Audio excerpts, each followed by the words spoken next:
한 여성이 자신의 집에서 납치되었습니다. 하지만 사건 당시 그녀와 함께 있던 남자친구는 무려 12시간이 지나서야 경찰에 신고를 했습니다.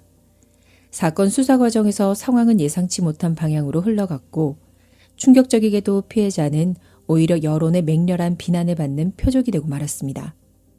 하지만 마침내 숨겨져 있던 진실이 밝혀졌을 때 이야기는 다시 한번 완전히 뒤집히게 됩니다. 미지의 미스터리 수첩 지금 시작합니다. 2015년 3월 23일 오후 2시경 캘리포니아주 발레이오 경찰서에 한 통의 신고 전화가 걸려옵니다. 신고자는 자신의 여자친구가 어젯밤 누군가에게 납치되었다고 다급하게 말했습니다. 몇 분 후 2명의 경찰관이 커클랜드 애비뉴에 위치한 사건 현장에 도착했습니다. 당시 신고자는 이미 위험에서 벗어난 듯 보였습니다. 그는 자신의 이름이 에런 퀸이라고 밝히며 어젯밤 자정 무렵 누군가 자신의 집에 침입해 여자친구 데니스 허스킨스를 납치해겠다고 말했습니다. 에런은 몹시 좌절한 모습이었지만 신체적인 상처는 전혀 없었습니다. 현장의 문과 창문은 파손되지 않았고 집안에는 몸싸움의 흔적조차 없었지만 침대 시트와 이불은 사라진 상태였습니다. 경찰은 데니스의 남자친구이자 유일한 목격자인 에런을 신문하기 시작했습니다. 그에 앞서 경찰은 그의 생체 샘플을 채취하기도 했죠. 에런은 어젯밤 벌어진 일들을 상세히 털어놓았습니다. 새벽 3시쯤 에런과 데니스는 강렬한 백색광에 잠에서 깼습니다. 침실에 침입한 사람들의 형체는 제대로 볼 수 없었지만 3개의 광원이 있었던 것만 희미하게 기억했습니다. 침입자들은 모두 잠수복을 입고 있는 것 같았습니다. 그중 한 목소리가 에런에게 엎드리라고 명령했습니다. 상황을 전혀 파악하지 못한 에런은 그저 시키는 대로 할 수밖에 없었습니다. 이어서 그의 양손은 케이블 타이에 묶였고 그는 데니스 역시 똑같이 묶였을 거라 생각했습니다.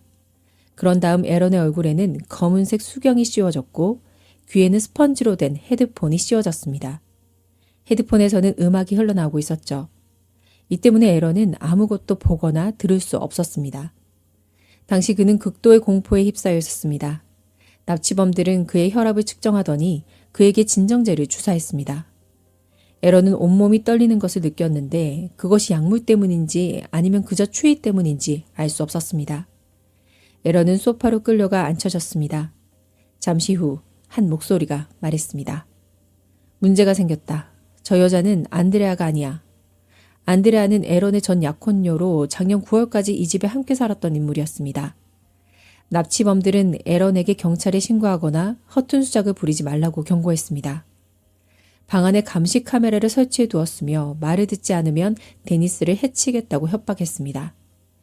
잠시 후 에런은 그들이 자신의 차인 도요타 캠리를 몰고 떠나는 소리를 들었습니다. 그는 데니스가 그렇게 끌려갔다고 확신했습니다. 그 후 얼마간 에런은 의식을 잃었습니다. 그가 다시 깨어났을 때는 이미 낮 11시가 넘은 시간이었습니다. 집안은 고요했습니다.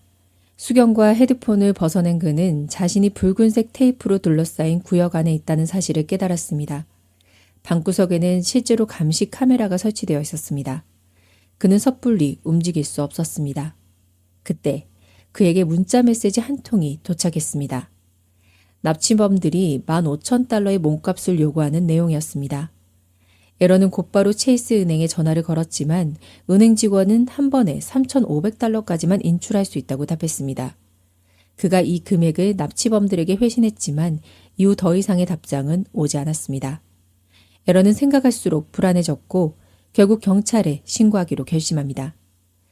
29살의 데니스는 헌팅턴 출신으로 앞날이 창창한 수련의였습니다. 데니스의 부모님과 오빠는 아직 에런을 직접 만난 적은 없었지만 딸의 남자친구 역시 훌륭한 사람일 것이라 굳게 믿고 있었습니다. 한편 프랑크푸르트 다큐멘터리 신문의 기자인 헨리는 평소 중대 범죄 사건을 자주 취재해왔습니다. 데니스 사건은 의심할 여지 없이 최근 며칠 동안 가장 뜨거운 화제였습니다. 경험이 풍부한 헨리조차도 이 사건이 너무나 기이하다고 느꼈습니다. 발레이오 경찰서는 이 사건과 관련해 기자회견을 열었습니다. 케니파크 경위는 성명을 발표하며 피해자의 남자친구가 사건 발생 후 무려 12시간이나 지나서야 신고를 했고 현재 경찰이 그를 조사 중이라고 밝혔습니다. 순식간에 이 사건은 언론의 집중적인 조명을 받게 됐습니다. 많은 사람들은 에런이 이 모든 일의 주동자일 것이라 의심했죠. 이러한 종류의 사건에서 진범은 대개 피해자의 남편이나 남자친구인 경우가 많았기 때문입니다. 그 사이 경찰의 에런에 대한 신문은 계속되고 있었습니다. 에런이 진술한 이야기는 아주 구체적이었지만 동시에 매우 황당했습니다. 경찰은 에런의 부모님도 찾아가 그에 대한 더 많은 정보를 얻고자 했습니다. 에런은 어릴 적부터 말 잘 듣는 모범생이었습니다. 고등학교 시절에는 성적이 우수했을 뿐만 아니라 미식 축구팀의 주장을 맡기도 했습니다. 여학생들에게도 매우 인기가 많았습니다. 에런은 범죄 전과도 나쁜 습관도 없었습니다. 대학을 졸업한 후 그는 의사가 되었습니다. 데니스와 에런은 직장 동료였지만 에런은 데니스와 교제하기 전 병원의 또 다른 동료인 안드레아와 사귄 적이 있었습니다. 에런의 부모님이 아는 내용은 이것이 전부였습니다. 그들은 아들이 연애 문제를 스스로 잘 해결할 수 있을 거라 믿었기에 깊이 관여하지 않았습니다. 이어 경찰은 안드레아를 불러 조사했습니다. 안드레아는 자신과 에런이 좋지 않게 헤어졌다는 사실을 인정했습니다. 자신이 새로운 사람을 만났기 때문이었습니다. 하지만 그녀는 이별 후에도 에런이 자신에게 자주 연락해왔다고 덧붙였습니다. 이 진술은 경찰로 하여금 에런과 데니스의 관계가 에런의 주장만큼 좋지 않았을지도 모른다는 의심을 품게 했습니다. 하지만 에런은 데니스 역시 안드레아가 자신의 전 여자친구라는 사실을 알고 있었고 그것이 두 사람의 관계에 아무런 영향을 미치지 않았다고 주장했습니다. 물론 데니스와 교제 중이면서 전 여자친구와 연락한 것은 자신의 잘못이라고 인정했습니다. 그러나 그것은 데니스의 납치 사건과는 전혀 무관한 일이라고 강변했습니다. 경찰은 에런의 진술을 전혀 신뢰하지 않았습니다. 사건 발생 후 경찰은 마레 아일랜드 전체를 수색하기 시작했습니다. 보트, 잠수부, 수색경까지 총동원되었습니다. 작디 작은 마레 아일랜드는 언론과 경찰차로 가득 찼습니다. 사람들은 데니스가 무사히 발견되기를 바랐지만 이미 많은 이들이 그녀가 무사하지 못할 것이라 체념하고 있었습니다. 경찰은 에런의 이웃들도 탐문했습니다. 마레 아일랜드는 아주 좁은 동네라 낯선 사람이 나타나면 금방 눈에 띄기 마련입니다. 하지만 놀랍게도 그 어떤 의심스러운 상황을 목격한 사람은 아무도 없었습니다. 이는 대단히 비정상적인 일이었습니다. 점점 더 많은 사람이 에런을 의심하기 시작했습니다. 경찰은 에런을 다시 신문했습니다. 이번에는 직설적으로 물었습니다. 지금 소설을 쓰고 있는 겁니까? 잠수복을 입은 사람들이 당신 집에 쳐들어와서 침대 시트랑 이불 그리고 당신 여자친구까지 데려갔는데 당신은 무려 12시간이나 지나서 신고를 했다고요? 게다가 그렇게 요란하게 납치극을 벌인 놈들이 고작 $15,000를 몸값으로 요구했다고요? 이게 말이 된다고 생각합니까? 에런은 멍한 표정을 지었습니다. 그는 비로소 경찰이 자신을 강력하게 용의자로 의심하고 있다는 사실을 깨달았습니다. 그는 오직 경찰이 데니스를 찾는 데 도움을 줄 것이라 믿고 신고했던 것인데 이제 자신이 용의선상에 오르게 된 것입니다. 에런은 깊은 절망에 빠졌습니다. 이어서 경찰은 에런에게 거짓말 탐지기 조사를 실시했고 결과는 통과 실패였습니다. 경찰은 융단 폭격처럼 가설들을 쏟아냈고 에런은 이를 감당하기 버거웠습니다. 그는 경찰이 자신이 주동자임을 증명하려 애쓰기보다 제발 데니스를 찾는 데 집중해 주길 바랐습니다. 결국 에런은 더 이상의 답변을 거부하며 변호사가 필요하다고 요구했습니다. 댄 로스는 37년 이상의 경력을 가진 베테랑 변호사였습니다. 그는 사건의 정황을 파악한 후 에런이 결백하다고 굳게 믿었습니다. 로스의 파트너인 모트는 에런에게 사건의 세부사항을 다시 한번 진술하도록 했습니다. 에런은 자신이 기억하는 모든 것을 아주 꼼꼼하게 묘사했습니다. 두 변호사는 에런의 진술 과정이 거짓말을 지어내는 것이 아니라 실제 기억을 더듬는 과정이라고 판단했습니다. 에런은 자신이 평생 나쁜 짓을 해본 적이 없다고 강조했습니다. 그의 친형이 경찰관이었기 때문에 무엇을 해야 하고 하지 말아야 할지 너무나 잘 알고 있었죠. 그는 데니스를 사랑하며 절대 그녀를 해치지 않았다고 호소했습니다. 이제 모튼 역시 로스와 마찬가지로 에런의 무죄를 확신하게 되었습니다. 데니스가 실종된 지 28시간 후 그녀의 아버지 마이크가 마레 아일랜드에 도착했습니다. 조금이라도 도움이 되길 바라는 간절한 마음이었습니다. 경찰서 앞에 도착하자마자 그는 기자들에게 둘러싸였습니다. 그는 카메라 앞에서 생사를 알 수 없는 딸을 위해 눈물로 기도했습니다. 그 기도가 하늘에 닿았던 걸까요? 기자 헨리에게 납치범들로부터 음성 파일 하나가 전송되었습니다. 녹음 파일 속 데니스는 자신이 납치되었지만 현재 안전하다고 말했습니다. 그녀는 그날의 뉴스 내용과 에런과 함께 처음으로 보러 갔던 콘서트에 대해서도 언급했습니다. 이는 그 목소리가 데니스 본인이라는 것과 그녀가 아직 살아있다는 것을 증명하기에 충분한 단서였습니다. 헨리는 즉시 이 녹음 테이프를 경찰에 넘겼습니다. 데니스의 아버지 마이크와 에런은 그 목소리가 데니스가 확실하다고 확인했습니다. 하지만 경찰의 반응은 싸늘했습니다. 데니스의 목소리가 납치된 사람치고는 너무나 차분하게 들린다는 이유였습니다. 심지어 머스타드라는 이름의 경찰관은 마이크에게 매우 날카롭고 부적절한 질문들을 던졌습니다. 데니스가 이전에 사귀었던 남자친구가 몇 명인지, 주량은 얼마나 되는지, 다른 나쁜 습관은 없는지 아니면 짐작가는 다른 무언가가 있는지 캐물었습니다.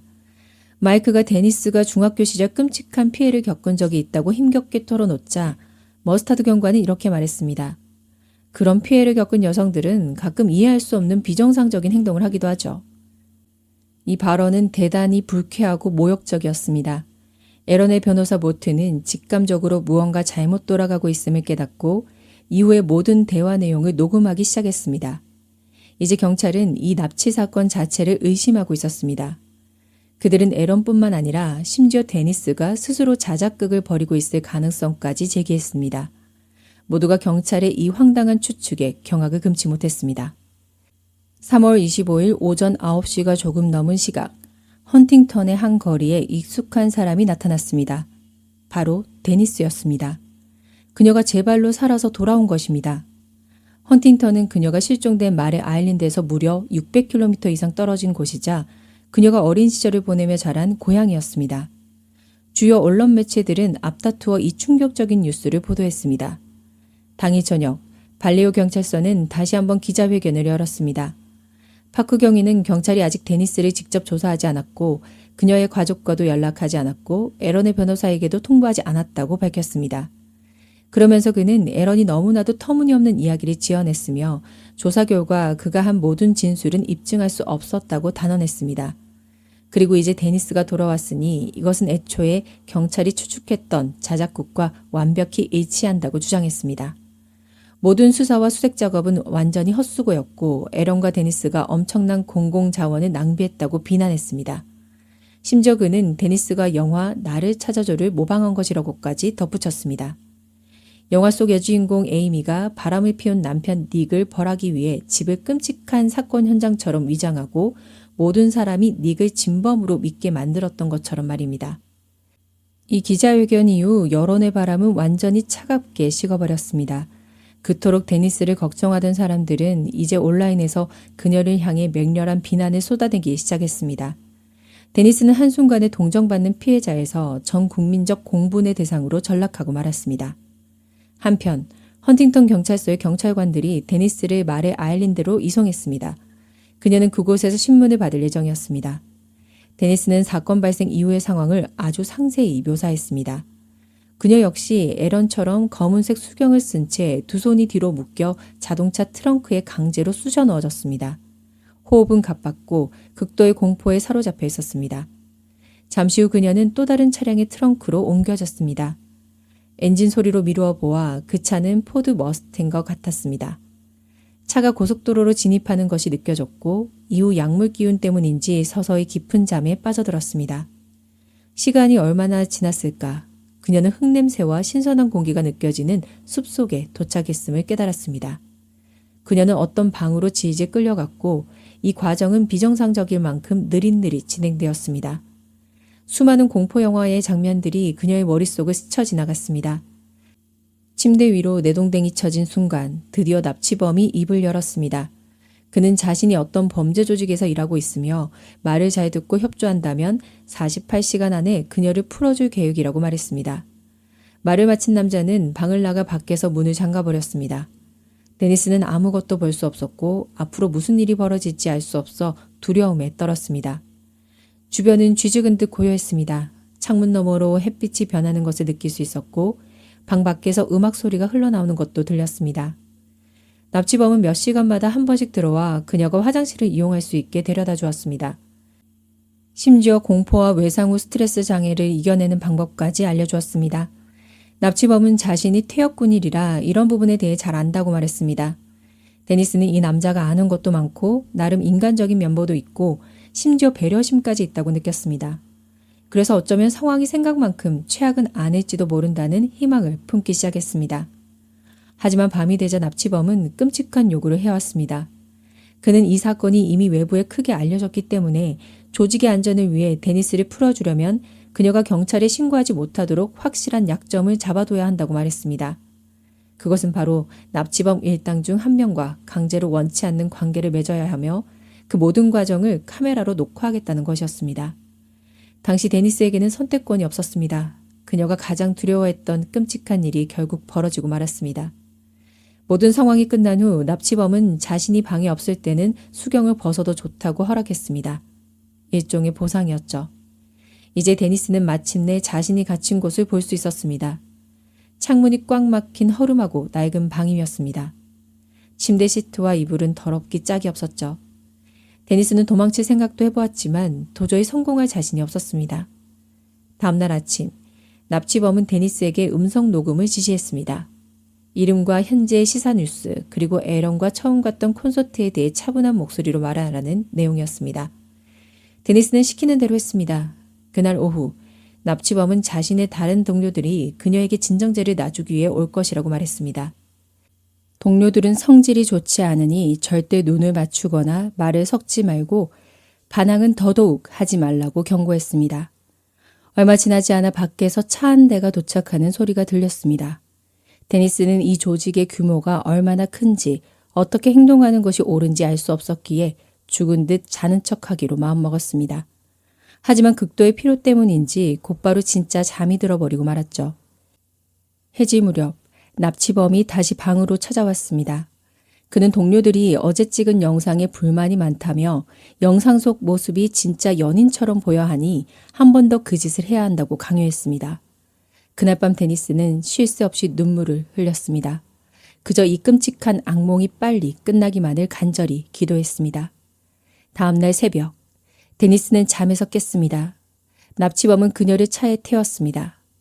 그는 마레 아일랜드에는 경찰차가 쫙 깔려 있어서 데려다 줄 수 없으니 그녀의 고향인 헌팅턴으로 데려다 주겠다고 말했습니다.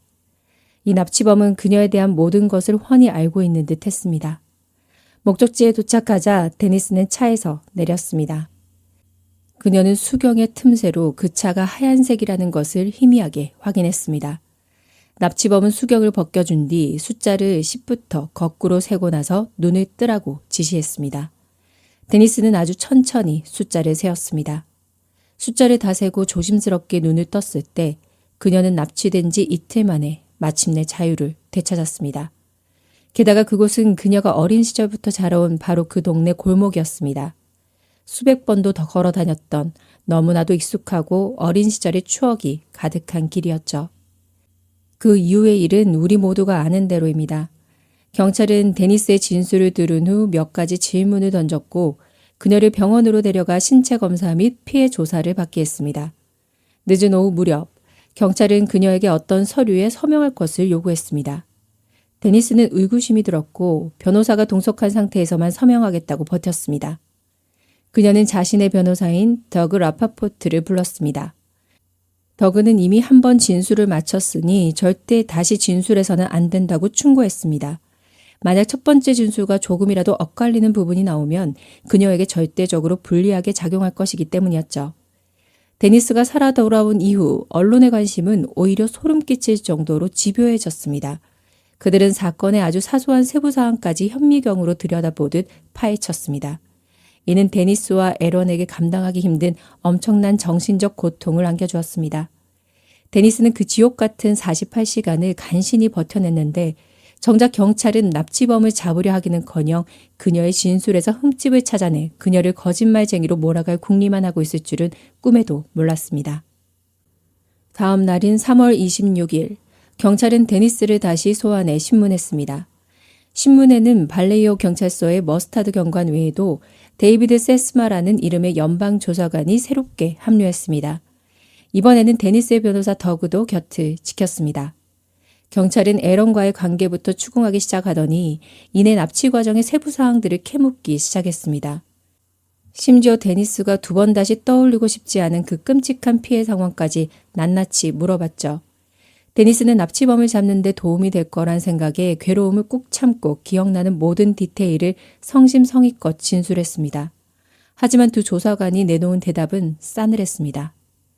연방조사관에게 거짓말을 하는 것은 중범죄에 해당합니다. 쉽게 말해 두 조사관은 데니스의 말을 단 한마디도 믿지 않는다는 뜻이었습니다. 병원에서 진행한 피해 조사 결과가 그녀가 실제로 끔찍한 일을 겪었음을 명백히 증명하고 있었음에도 조사관들의 의심을 거두기에는 역부족이었습니다. 데니스는 도무지 이 상황을 이해할 수 없었습니다. 그녀는 분명 참혹한 일을 겪은 피해자였지 연기를 하는 배우가 아니었기 때문입니다. 이후 며칠 동안 데니스는 경찰에 의해 기소될 위기에 처했을 뿐만 아니라 수많은 주요 매체들로부터 현시판 나를 찾아줘의 주인공이 아니냐는 융단 폭격을 맞았습니다. 납치범의 마수에서는 벗어났지만 이제는 잔인한 여론의 소용돌이 한가운데로 내던져진 셈이었습니다. 게다가 진범은 여전히 거리를 활보하고 있었기에 에런과 데니스는 매일 밤 공포에 떨어야만 했습니다. 더 절망적인 사실은 경찰이 이 사건을 단순한 악한 자작극으로 단정짓고 수사를 완전히 덮어버렸다는 점입니다. 더욱 찝찝한 사실은 사건을 담당한 연방조사관 데이비드가 에런의 전 여자친구인 안드레아와 과거에 교제했던 사이라는 것을 에런이 알게 되었다는 것입니다. 에런은 데이비드가 이 사건의 배우와 직접 연관되어 있다고 확신할 수는 없지만 이 껄끄러운 관계가 공정한 수사를 방해할 것이라고 생각했습니다. 데니스의 변호사 더그 역시 데이비드가 이 사건에 맞는 것은 부적절하다고 판단해 감찰관 사무실에 공식 항의 서한을 보냈습니다. 하지만 당국으로부터 돌아온 답변은 아무런 문제가 없다는 무미건조한 한마디 뿐이었습니다. 그리고 시간이 흘러 사건 발생 2달 반 만인 2015년 6월 5일 캘리포니아주 더블린 경찰서로 다급한 신고 전화가 걸려옵니다. 집안 화장실에 숨어서 전화를 건 신고자는 누군가 집에 침입했다고 비명을 질렀습니다. 침입자가 자신의 10대 딸을 납치하려 했고 현재 남편이 그 괴한과 격렬하게 몸싸움을 벌이고 있다는 것이었습니다. 경찰이 현장에 도착했을 때 용의자는 이미 도주하고 없었습니다. 다행히 세 식구는 모두 무사했습니다. 신고자는 경찰에게 당시에 끔찍했던 상황을 설명했습니다. 부부는 한밤중 강렬한 불빛에 잠에서 깼고 침입자가 케이블 타이로 부부의 손을 묶으려 했다는 것입니다. 남편이 필사적으로 반항하는 사이 그녀는 화장실로 도망쳐 경찰에 신고를 한 것입니다. 경찰은 계단 모퉁이에서 약간의 혈흔을 발견했고 주방 조리대 위에서 침입자가 황급히 달아나다 흘리고 간 것으로 보이는 휴대폰 한 대를 수거했습니다. 더블린 경찰은 이 휴대폰의 로그인 기록을 추적하여 마침내 한 명의 유력한 용의자를 특정해냈습니다. 그의 이름은 바로 매튜 멀러였습니다. 1977년 세크라멘토에서 태어난 매튜는 해병대에서 복무한 이력이 있었습니다. 제대 후에는 놀랍게도 하버드 로스쿨에 진학해 변호사가 된 인물이었죠. 하지만 2015년에 사기 혐의로 변호사 자격을 박탈당한 상태였습니다. 게다가 그는 이미 누군가를 겁탈하려다 미수에 그친 범죄 전과까지 가지고 있었습니다. 경찰은 그가 더블린의 집에 침입해 부모를 묶어둔 뒤 22살 된 딸을 상대로 끔찍한 범행을 저지르려 했다고 추론했습니다. 경찰은 전화통화 기록을 바탕으로 매튜의 어머니와 연락이 닿았습니다. 어머니는 아들이 남부 레이크타워에 있는 작은 오두방에 살고 있다고 알려주었습니다. 카루소는 막 부임한 신참 경찰관이었습니다. 이 사건은 그가 맡은 첫 번째 형사사건이었죠. 그는 선배 경찰관들과 함께 용의자를 체포하기 위해 남부 레이크타워로 향했습니다. 체포작전은 허무할 정도로 싱겁게 끝났습니다. 매튜는 아무런 반항도 하지 않았고 감정의 동요조차 보이지 않았습니다. 매튜의 오두막은 쓰레기장을 방불케 한 정도로 엉망이었습니다. 카루소는 어떤 단서가 사건 해결에 결정적일지 알 수 없었기에 집안 구석구석을 사진으로 꼼꼼히 남겼습니다. 그는 현장에서 케이블 타이, 테이프, 그리고 수상한 장난감 총을 발견했습니다. 장난감 총에는 손전등과 레이저 포인터가 테이프로 칭칭 감겨 있었죠. 피해 부부가 진술했던 강렬한 불빛과 정확히 일치하는 증거물이었습니다. 카루소의 시선이 머문 곳은 창문이 단단히 닫혀있는 작은 방이었습니다. 세면대 위에는 정체를 알 수 없는 약물과 주사기들이 널려 있었습니다. 그는 이곳에서 심상치 않은 범죄가 벌어졌음을 직감했습니다. 집 밖에는 흰색 포드 머스탱 한 대가 주차되어 있었고 그 안에는 매튜의 신분증이 떨어져 있었습니다. 차량의 GPS 기록을 살펴보니 헌팅턴을 포함해 여러 지역으로 간 흔적이 고스란히 남아 있었습니다.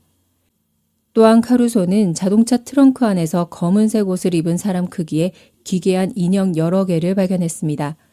척 보기에도 소름 끼치는 물건들이었습니다. 그리고 뒷좌석에서 발견된 전대 안에는 검은색 테이프가 덕지덕지 붙은 수경 하나가 들어있었습니다.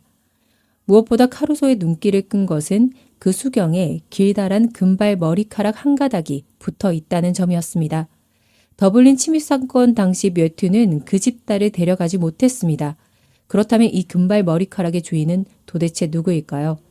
카루소는 아직 밝혀지지 않은 또 다른 피해자가 존재한다고 확신했습니다.